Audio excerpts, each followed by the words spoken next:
जन्म के पश्चात बालक जब पहली बार अपने नेत्र खोलता है तो उसका मन उत्सुकता से भरा होता है कि ये संसार क्या है, उसे क्या दिख रहा है। ये उसके जीवन का नया आरंभ होता है। परंतु जैसे हम धीरे धीरे बड़े होने लगते हैं, अनुभव अर्जित करते हैं, हमारे मन की उत्सुकता, हमारे जीवन का चाव होने लगता है। तनिक सोचिए, जब हम सुबह सोकर जगते हैं, अपनी आंखें खोलते हैं, तो उसे ही हम अपने जीवन का प्रारंभ समझ लें तो सुबह से लेकर संध्या तक के समय को ही अपने जीवन जीने का समय समझ लें तो कितनी स्फूर्ति आ जाएगी आप में, कितने काम कर पाएंगे आप, कितने लक्ष्य अर्जित कर पाएंगे। पलों से मिलकर घड़ी बनती, घड़ी से मिलकर प्रहर, प्रहर से मिलकर दिन बनते हैं और दिनों से माह और वर्ष। यदि आप अपना हर पल, हर प्रहर विश्वास से जिए, हर दिन उत्साह से जिए, तो आपका संपूर्ण जीवन सार्थक हो सकता है। पिताश्री, क्या आपका विश्राम पूर्ण होने तक क्या मैं आपके कक्ष के बाहर आपकी प्रतीक्षा कर सकती हूँ? मुझे पता है लक्ष्मणा कि तुम्हारे मन में क्या चिंता है, परंतु मेरा विश्वास करो, जो भी मेरे समक्ष प्रथम आएगा मैं उसी का समर्थन करूंगा। और रही बात प्रतीक्षा की, तो तुम मेरी पुत्री हो। मेरे कक्ष के बाहर प्रतीक्षा करने के लिए तुम्हें अनुमति की आवश्यकता नहीं। बहुत प्रतीक्षा कर ली तुमने अर्जुन, परंतु अब उसका अंत हुआ, क्योंकि तुम अपने वास्तविक सखा से मिल ली। मैं हूं तुम्हारा वास्तविक सखा, तुम्हारा तारणहार, क्योंकि मैं ही वास्तविक वासुदेव हूं। अब तो तुम जान गए। मौन रहो पाखंडी।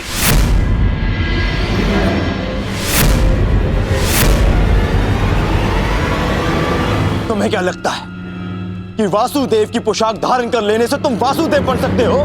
दया आती है तुमको देखकर अर्जुन।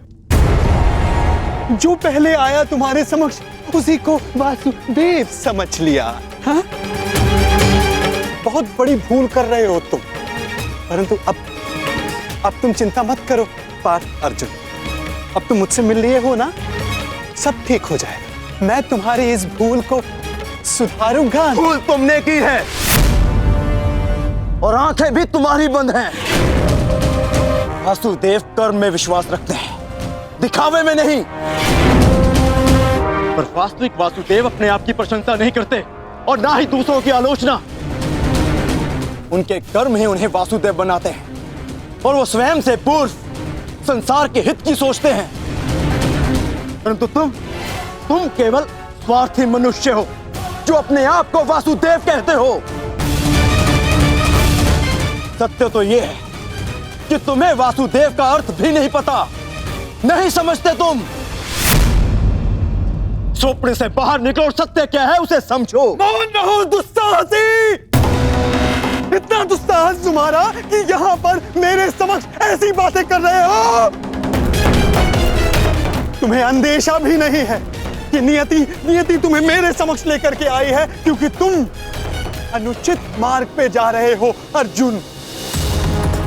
मैं तुम्हें सही मार्ग दिखाना चाह रहा हूं। परंतु मैं समझ गया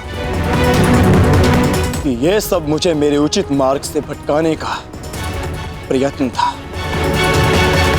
और इस बात का भी अनुमान है मुझे कि यह सब करने के लिए तुम्हें यहां किसने भेजा है।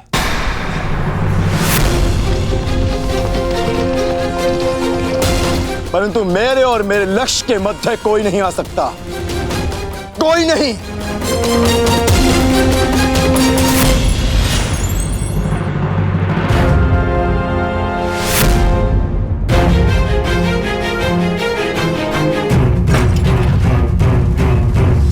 मेरे समक्ष आओ, अपने आप को वासुदेव कहने वाले बहरूपिये, समक्ष आओ। हाँ, उचित कहा तुमने अर्जुन, मैं बहरूपिया ही हूँ। कई रूप है मेरे। माखन चोर, कान्हा, बंसीधर और रणछोड़, इसीलिए रन छोड़कर भाग रहा हूं। मुझे अपना समय व्यर्थ नहीं करना चाहिए। मुझे शीघ्र अतिशीघ्र वासुदेव के पास पहुंचना है।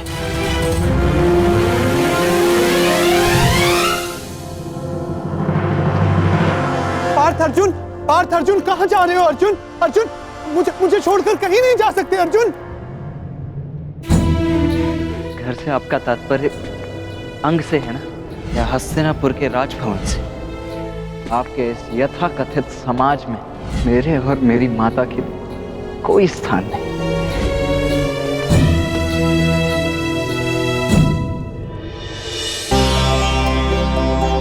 आइए पिताश्री, आपका स्वागत है।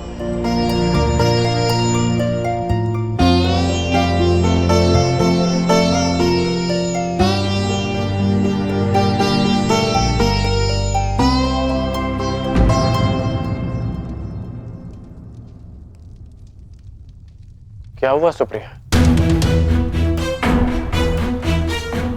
कुछ नहीं, मैंने अभी जो इन्हें निर्णय सुनाया है ये उसी की प्रतिक्रिया है। कैसा निर्णय?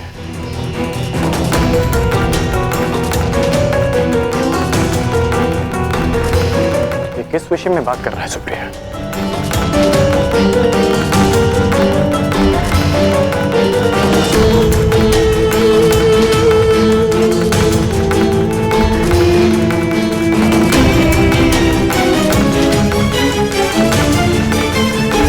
सुप्रिया, पिताश्री, वो कुछ नहीं कह पाएंगी, परंतु मैं बताता हूं। वो मैं आपसे धनुर्विद्या और युद्ध कला का ज्ञान सीखना चाहता हूं।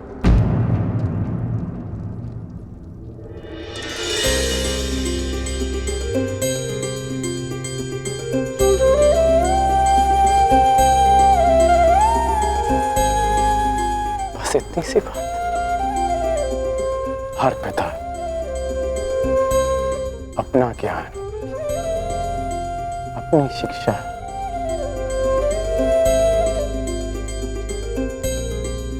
अपने संतान को देना चाहता है। मुझे बहुत प्रसन्नता होगी तुम्हें सिखाकर।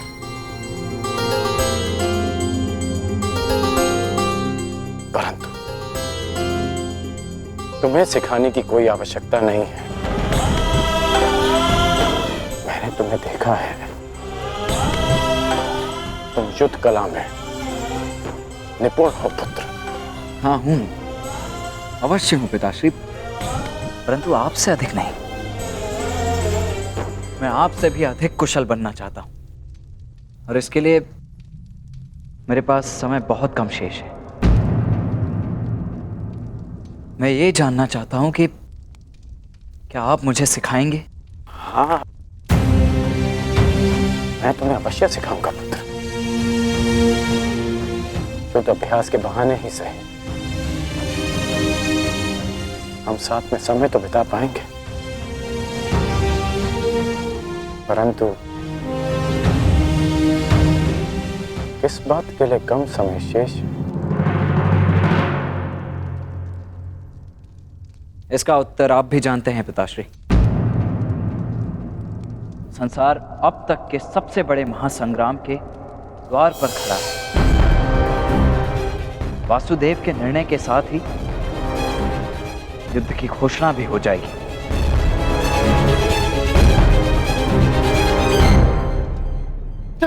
ठहरो पार्थ, ठहरो।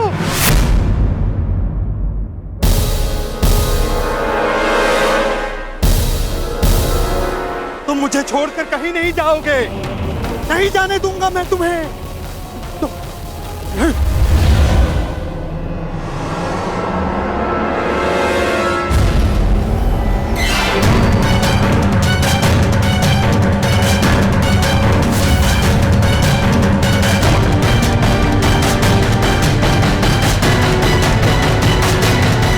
कहीं नहीं जाने दूंगा तुमको।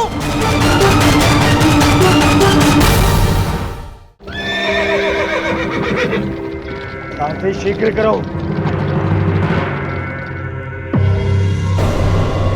तुम्हारा इस युद्ध से क्या संबंध है? एक योद्धा का युद्ध से वही संबंध होता है जो धनुष का बाण से होता है। मैं भी इस युद्ध में सम्मिलित होना चाहता हूं।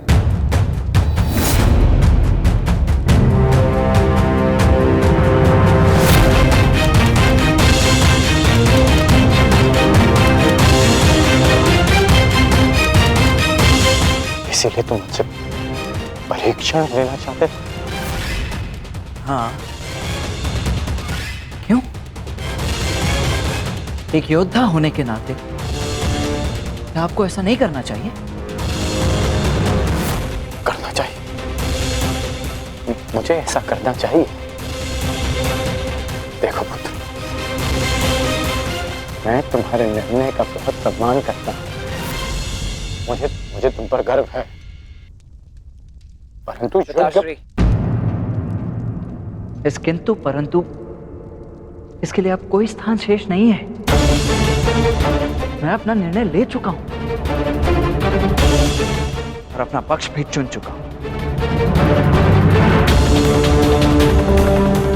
तुम अपना पक्ष भी चुन चुके हो? हाँ, जिस ओर मेरा मित्र साम होगा। पिताश्री, मैं जानता हूं ये युद्ध अनेक लोगों की बलि लेने वाला है।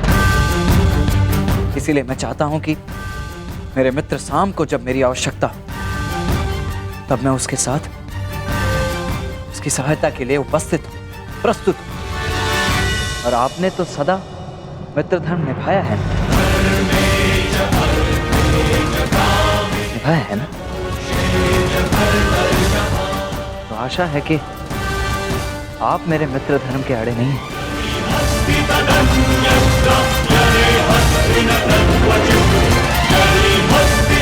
मुझे अभ्यास करने जाना है। प्रणिपात।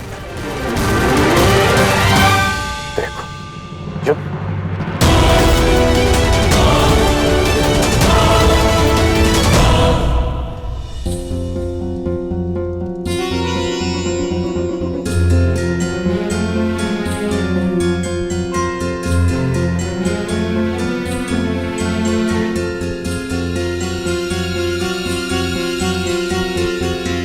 रहने दो पुत्री, तुम एक राजकुमारी, तुम्हें इतना परिश्रम करने का अभ्यास नहीं है, थक जाओगी। नहीं पिताश्री, आप चिंता मत कीजिए, मैं कर लूंगी।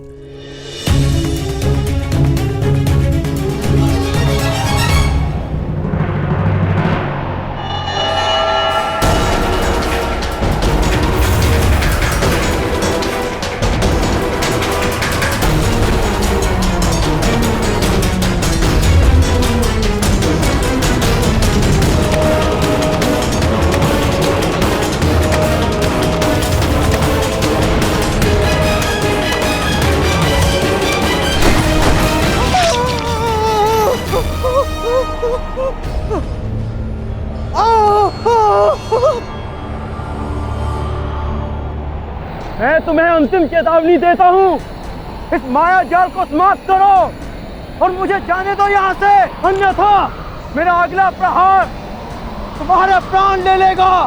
और मेरा अगला प्रहार तुम्हारे जीवन का अंतिम क्षण होगा अर्जुन।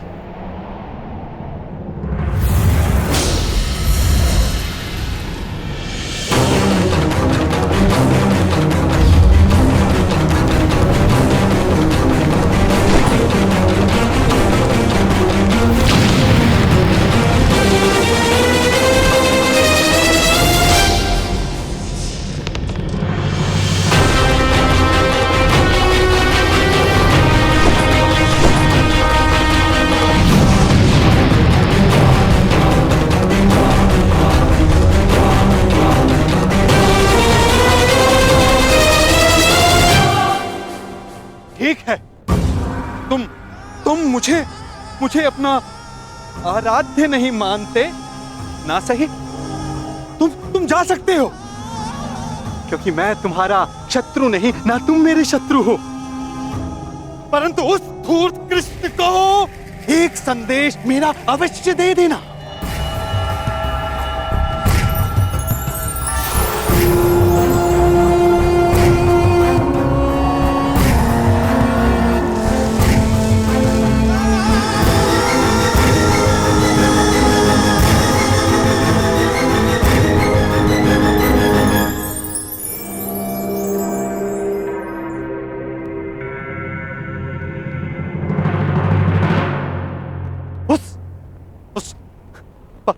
पाखंडी कृष्णा को ये उपहार दे देना, समझ जाएगा।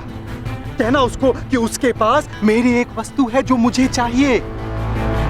तुम जा रहे हो, जाओ जाओ, परंतु तुम मेरे पास अवश्य आओगे। आना ही होगा, तुमको आना ही होगा।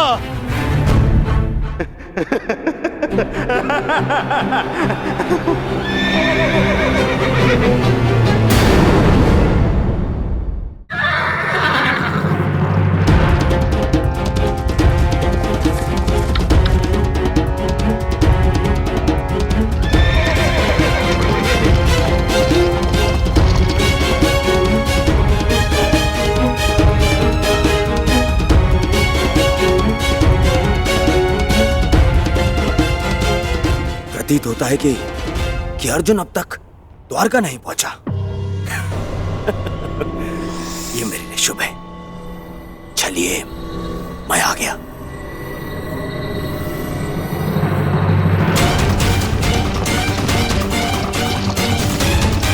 और शीघ्रता करो सारथी।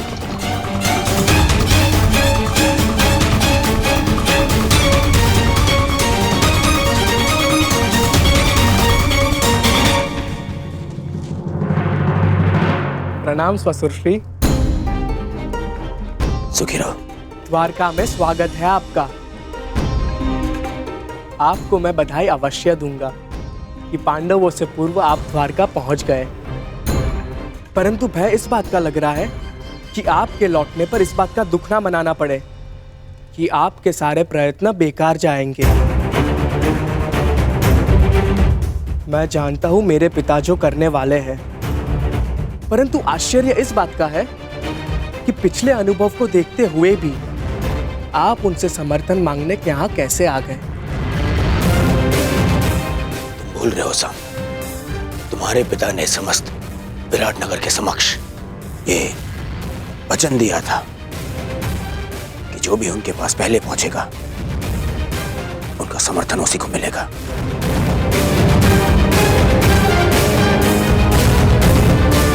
और देखो मुझे, मैं पांडवों से पहले यहां पहुंचा हूं। ये जानते हुए भी कि वचन तोड़ने मरोड़ने में वो सिद्धहस्त है।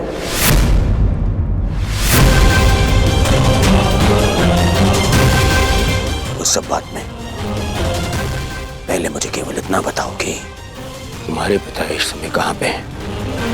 मुझे उनसे अभी मिलना है। इस समय वो विश्राम कर रहे हैं।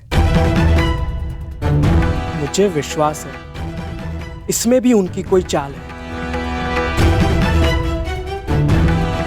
कहाँ है तुम्हारे पिता का विश्राम कक्ष?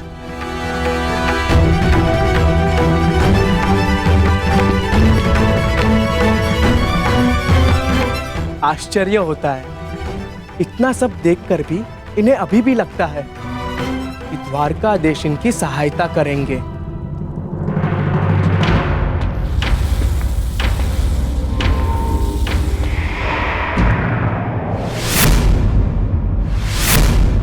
दुर्योधन का रथ! हे ईश्वर, कहीं माधव ने उसे समर्थन का वचन तो नहीं दे दिया?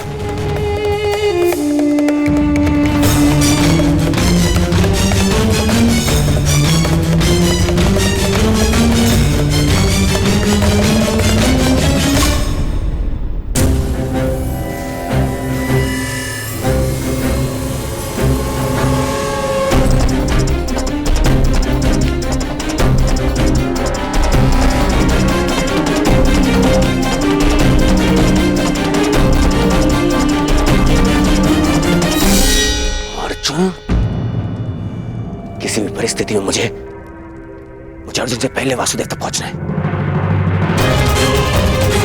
वासुदेव कहाँ है? वो अपने कक्ष में विश्राम कर रहे हैं।